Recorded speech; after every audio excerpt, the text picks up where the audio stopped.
Break के बाद आपका फिर से आपका स्वागत है। आप देख रहे हैं टैक्स गुरु और आपके सवालों का जवाब देने के लिए हमारे साथ बने हुए हैं जाने माने टैक्स एक्सपर्ट शरद कोहली साहब। कोहली साहब, एक सवाल आया है अहमदाबाद से नयन आर शाह साहब का, जो हमारे साथ फोन लाइन पर जुड़े हुए हैं। शाह साहब नमस्कार। नमस्कार लक्ष्मण जी। जी बताएं, क्या उलझन है आपकी? कोहली साहब हमारे साथ हैं स्टूडियो में। सर कोहली साहब, आपको भी नमस्कार। नमस्कार। अच्छा सर, आपका दोनों ये जो आपका प्रोग्राम है वो मैं अभी के रिलीज हो रहे प्रोग्राम में वन ऑफ द बेस्ट मान रहा हूँ। जो नॉलेज इतना शेयर करती है, इतना नॉलेज शेयर करती है कि we are very much happy. Thank you so much. अच्छा सर, अभी मेरा सवाल ये है कि इस 24-25 फाइनेंशियल ईयर में अपना जो टैक्स बजट इम्प्लीमेंट हुआ वो 23 जुलाई से हुआ, करेक्ट सर?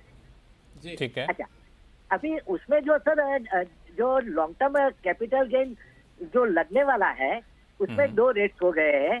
23 जुलाई के पहले 10%, उसके बाद 12.5%। अभी जो समझो कि 23 जुलाई के पहले वाला भी जो 10% वाला जो प्रॉफिट है और 23 जुलाई के बाद वाला जो प्रॉफिट है वो समझो 1,70,000 है। तो हमें जो 1,25,000 का जो एग्जेम्प्टेड लिमिट लेना है वो 23 जुलाई के पहले वाले प्रॉफिट में लेना है कि 23 जुलाई के बाद वाले प्रॉफिट में ले सकते हैं? ठीक है, हम लोग ब्रेक पे जाने से पहले इस पे कुछ चर्चा भी कर रहे थे हम लोग प्रॉपर्टी को लेकर। नयन जी बहुत बारीकी वाला सवाल पूछा है, पर इस पे इसको सेक्शन 112A कहते हैं। नयन जी जो आप पूछ रहे हैं, ये जो इक्विटी से गेन होता है इसके ऊपर जो 1,25,000 का बेनिफिट मिलता है। और मैं आपको खुशखबरी ये दे दूं कि आपको इस क्लेम को लेने के लिए कोई झंझट में पड़ने की जरूरत नहीं है। आप पूरे साल का, यानी कि 24-25 पूरे साल का 1,25,000 बेनिफिट ले सकते हैं। भले ही आप 10% हो या 12.5% हो, इसको पूरे साल पर स्प्रेड कर दिया गया, तो बिल्कुल निश्चिंत होकर आप फुल अवेल करिए। नयन साहब, कोई अब कंफ्यूजन तो नहीं है? मेरा कहना यह है कि जो 23 जुलाई के पहले भी समझो कि 2 लाख का प्रॉफिट है और 23 जुलाई के बाद में 3 लाख का प्रॉफिट है, तो मैं जो 1,25,000 जो मुझे बाद लेना है वो मैं 23 जुलाई के बाद वाले हायर टैक्स में से प्रॉफिट कम करके उसका टैक्स पे कर सकता हूँ कि मुझे 23 जुलाई के पहले वाले में बात करना चाहिए? नयन जी मैंने जवाब दिया, शायद मैं आपको स्पष्ट नहीं हुआ। आप पूरे साल का 3 लाख, 2 लाख, जो 5 लाख है उसमें से आप सीधा 1,25,000 घटा सकते हैं, भले ही वो पहले का हो या बाद का हो। मैंने आपको स्पष्ट करने की कोशिश करी, मैं उम्मीद करता हूं आप समझ आ गया होगा। आपको इस मामले में यानी कि 1,25,000 लेने के लिए पहले और बाद की चिंता की जरूरत नहीं है। पूरे साल के लिए 1,25,000 है, उसमें दोनों तरीके पे 1,25,000 मिलेगा, एक ही बार, दोनों पे नहीं मिलेगा। तो 23 जुलाई की तारीख को भूल जाइए मोटा मोटी।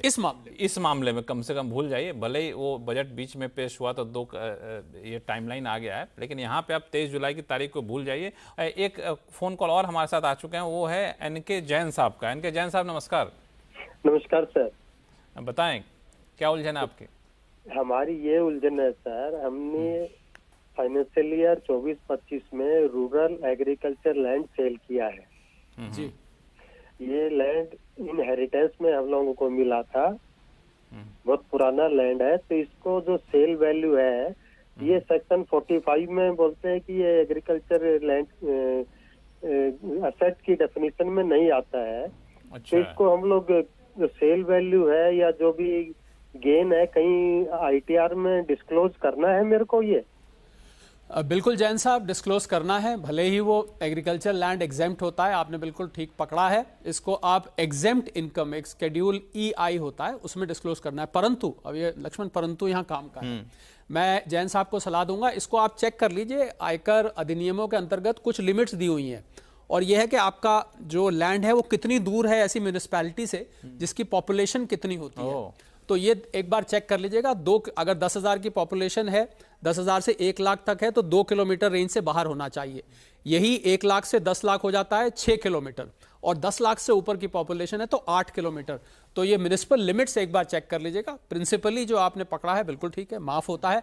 और इसको शेड्यूल EI यानी कि जो एग्जेम्प्ट, क्योंकि एग्जेम्प्ट है प्रिंसिपली, मैं ये अभी मान के चल रहा हूं जैन साहब कि आपका इन म्युनिसिपल लिमिट से बाहर है, और अगर इसके अंदर है तो फिर लक्ष्मण ये कैपिटल एसेट कहलाएगा। फिर इस पे कैपिटल गेन भी लग जाएगा। तो जैन साहब ये चीज एक दफे चेक कर लीजिए, क्योंकि हमें आपकी लोकेशन नहीं पता है, आपका लैंड किस जगह लोकेटेड है, लेकिन एक और बताइए, वो एग्रीकल्चर की तो खसरा वखसरा से होती है। एक चीज बताइए, तो जो पॉपुलेशन वाली बात आपने की तो मुझे बड़ी चिंता हो रही, तो मैं जा रहा था, मुझे भी नहीं पता वो किस लिमिट में आती है, पॉपुलेशन कितनी है, कैसे चेक करेंगे? नहीं, ये आपको जो रजिस्ट्री रिकॉर्ड और म्युनिसिपल रिकॉर्ड्स होते हैं उसमें वेबसाइट वगैरह पे दिख population जाता है। दर्ज होती है। अच्छा। हालांकि सेंसस तो अभी होएगा, अब 2027 तक रिजल्ट आएगा, पर जो लोकल पॉपुलेशन है वो आपको म्युनिसिपैलिटी रिकॉर्ड्स में मिल जाती है। उसके हिसाब से जैन साहब एक बार चेक कर लीजिएगा, बाकी एग्जाम्प्ट इनकम में दिखाइए। मैं अभी ये मान के जवाब दे रहा हूं आपको कि आपका इन लिमिट से बाहर है, एग्रीकल्चर लैंड है, और स्केड्यूल EI एग्जाम्प्ट इनकम में आप इसको दिखा दीजिए। हाँ, लेकिन शर्त यह है कि आपको पॉपुलेशन लिमिट वाले शर्त को देखना हो, डिटेल उसकी निकालनी होगी। जैन साहब क्लियर है? क्लियर है सर। चलिए, धन्यवाद हमारे साथ जुड़ने के लिए। लेकिन इन्होंने जो ये सवाल पूछा तो मुझे ध्यान आया कि आजकल कई सारी यूटिलिटीज़ आ गई हैं जो सारा आपका टैक्स का कैलकुलेशन, टैक्स की देनदारी खुद ब खुद करके भर के दिखा देती हैं, तो ये सब चीज़ें नहीं दिखाते उसमें। देखिए, रिटर्न अब भरने में कुछ ही समय रह गया है, बहुत थोड़ा समय बचा है, तो आपको मैं जल्दी से बता देता हूं कि कौन कौन सी चीजें खुद ब खुद भर के आ जाती है। उसमें आपकी कुछ चिंता आपकी समझ लीजिए आपके सिस्टम ने ले ली, या आयकर विभाग ने ले ली। पहले तो जो आपके स्लैब रेट्स हैं, जैसे ही आप रेजीम चूज करेंगे तो वो स्लैब रेट्स अपने आप करेगा। आपको ये दिक्कत, ये ढूंढने की जरूरत नहीं, मैं इतने से इतने तक इतने %, ये भूल जाइए। दूसरा, अगर आपका पिछला कोई सेट ऑफ लॉस है, उस लॉस को भी वो खुद ब खुद लक्ष्मण पिक कर लेगा। अच्छा, मान लीजिए आपने एडवांस टैक्स वगैरह देर से दिया है, उस पर इंटरेस्ट सेक्शन 234A-B-C का लग रहा है, आपने देरी से जमा किया है या अनइवन जमा किया है, वो अपने आप ले लेगा।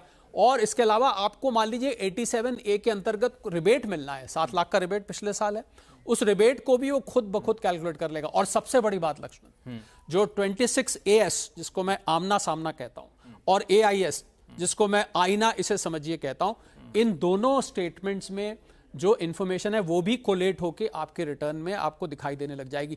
तो कुछ तो आसानी है लक्ष्मण, कुछ लोग हैरान भी हो जाते हैं देख के कि ये सब कहां से डिपार्टमेंट को पता लग गया। तो हैरान मत होइए, ये सब टेक्नोलॉजी का कमाल है, ये सब जो आयकर ने ऑटोमेशन इंट्रोड्यूस किया और अब तो AI भी यूज हो रहा है, तो उस सब का कमाल है। बाकी कुल मिला के मैंने बताया इसलिए कि आपका कुछ हद तक बोझ रिटर्न भरने का जो समय है वो कम हो जाने वाला है। इस इंफॉर्मेशन को एक दफे चेक जरूर कर लीजिएगा, कुछ गड़बड़ हो तो आप उसको ठीक भी कर सकते। चलिए, तो ये एक बड़ा इंपॉर्टेंट, अच्छा, ठीक करने के लिए वहाँ पे ऑप्शन रहता है। हाँ हाँ, बिल्कुल। अच्छा, एक सवाल हमारे पास आया जमशेदपुर से, कुबेर नारायण शर्मा जी का। इन्होंने दरअसल प्रॉपर्टी जुड़ा हो, प्रॉपर्टी में लोगों का इंटरेस्ट बहुत रहता है, इससे पहले का भी सवाल वैसा ही था। इन्होंने जुलाई 2024 में अपना रेजिडेंशियल प्लॉट बेचा है, जिसे इन्होंने 2001 में खरीदा था, मतलब जुलाई 2024 में बेचा है, 2001 में खरीदा था। और इस बिक्री से मिली रकम का एक हिस्सा जो है ये अपनी बेटी के साथ मिलकर फ्लैट खरीदने में लगाया है जी, और बाकी रकम अपनी बेटी और बेटे को गिफ्ट दे दिया है। बड़ा ही हिसाब से इन्होंने सारा कुछ किया है। तो इस सेल से जो उनकी आमदनी हुई तो उस पे जो है सो क्या इनको एडिशनल इनकम टैक्स देना पड़ेगा या फिर दे दूं दिया सबको तो छोड़ दिया जाए उसको? देखिए, बेटी के साथ खरीदा है तो जब आप इसको बचाएंगे, यानी कि आप ये सीनियर सिटीजन है, बता दूं। हाँ, सीनियर सिटीजन है, इससे फर्क नहीं पड़ेगा इसमें। जब आप इसको बचाएंगे, यानी कि सेक्शन 54 जिसका अभी लक्ष्मण हमने थोड़ी देर पहले जिक्र किया था, तो आपका हिस्सा आपको निवेश करना है, बेटी का हिस्सा बेटी देखेंगी, आपका हिस्सा आपको निवेश करना। अब जो आपने गिफ्ट किया है उसके लिए मैं सलाह दूंगा कुबेर साहब को, लक्ष्मण मुझे इनके नाम से बहुत धन चिंतन आ रहा है। तो जब आप उसको करेंगे तो आपने ध्यान ये रखना है कि आप गिफ्ट डीड एक बनाइएगा जो अपने बेटी को कर रहे हैं, बाकी अपने हिस्से पे कैपिटल गेन आप अपनी रिटर्न में कैलकुलेट करके, और उसको बचाने के तरीके भी आप लगाएंगे। बेटी को अलग से अपनी कैलकुलेशन और अपना जो भी अप्रोच बना रही हैं वो लेनी पड़ेगी। चलिए, तो एक सवाल इस बीच आ चुका है कोहली साहब उत्तराखंड देहरादून से, रामानुज साहब का। रामानुज जी नमस्कार। नमस्कार सर। बताएं क्या उलझन है आपकी? सर, उलझन यही है कि जैसे हम रिटेलर हैं, तो रिटेलर के मिसाल के तौर पर अगर हमने 5 लाख रुपए से कैपिटल से अपना ट्रेडिंग करना शुरू किया, तो महीने में अगर हमने 1 लाख रुपए कमाए, लेकिन टर्नओवर जो होगा यानी कि बैंक में ट्रांजैक्शन का, वो ओवरऑल 2 करोड़ का हो जाता है। तो ऐसे में हमें जो अपनी ITR फाइल करनी होगी उसमें क्या प्रिकॉशन लें और क्या कर सकते हैं? चलिए, रामानुज जी का सवाल लक्ष्मण सिर्फ इनका नहीं, बहुत सारे दर्शकों का भी। CNBC आवाज के खासकर बहुत ये इंट्राडे ट्रेडिंग करते हैं। तो देखिए, इसमें पहले तो आपको 2 करोड़ हो गए, तो मुझे लग रहा है आप जो 10 करोड़ की टैक्स ऑडिट की सीमा है रामानुज जी उसको पार कर रहे हैं। तो एक तो आपको टैक्स ऑडिट कराना है, इस बात का ध्यान रखना है, आपको बुक्स ऑफ अकाउंट्स भी इसमें रखनी पड़ेगी, और ये आपको पता होगा कि income from business and profession में जाएगा, जिसको PGBP कहते हैं। उस शेड्यूल में आपको बाकायदा किताबें रख के टैक्स ऑडिट कराकर आपको उसमें करना पड़ेगा। और ज़रूरी बात लक्ष्मण कि इंट्राडे ट्रेडर जो ट्रेड कर रहे हैं वो कैलकुलेट कैसे करें, क्योंकि वो डेरिवेटिव्स में भी ट्रेड करते हैं, फ्यूचर्स ऑप्शंस में। तो उसमें आपको रामानुज साहब पॉजिटिव्स और नेगेटिव्स सारे ट्रेड के जोड़ करके अपनी टर्नओवर निकालनी है। आप समझ रहे हैं, मतलब जो आप टर्नओवर रिकॉर्ड करेंगे पॉजिटिव्स और नेगेटिव्स जोड़ के देख लीजिएगा। अगर आपका 10 करोड़ पार कर रहा है तो आप टैक्स ऑडिट कराएं सेक्शन 44A-B में, और प्रॉफिट और गेन्स फॉर बिजनेस प्रोफेशन लें। आपने जो खर्च किया है इस बिजनेस को चलाने में, उस खर्चों को भी, जो लेजिटिमेट खर्चे आपके बिजनेस से संबंधित हैं, उसको आप क्लेम कर सकते हैं। बाकी टैक्स ऑडिट कराएंगे तो खाते तो आप रखेंगे ही, उसमें अपने आप खर्चे आ जाएंगे। रामानुज साहब, अब तो कोई उलझन नहीं रही। नहीं, ओके, थैंक यू सर।